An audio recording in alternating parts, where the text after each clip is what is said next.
When I came home at the end of that semester, he told his parents and brothers what I experienced.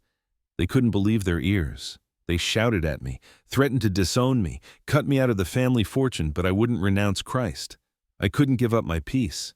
I wouldn't give up Jesus. Eventually, my family came around, although they didn't agree with all my choices, but as a family, they supported me. Shortly after I graduated from college, my father passed away suddenly from a massive heart attack. I prayed that Jesus would heal my father, but he died shortly after. That time was a true test of my faith in Jesus.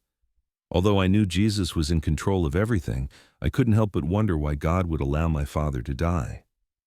So I walked away from Jesus. I went on the deep end. I blamed God for my father's death. It was when I started living my own life. I fell back into a life of partying and women. I developed a reputation for being a billionaire bad boy across the globe. According to gossip magazines, I had a woman in every major city around the world.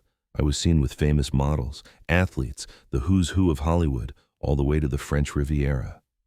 I had a new woman on my arm every night.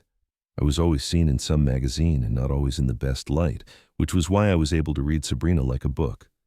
But after living like for a hot minute, I grew so tired of it all quickly. The early one morning after all the all-night partying, right before the sun rose, I heard my name Ben called, not loud but a low whisper that pierced through my drunkenness. It was the way the voice called my name. Daniel. They said with so much love, I had to respond. So I crawled out of bed, fell to my knees, and asked God to forgive me for turning back on him.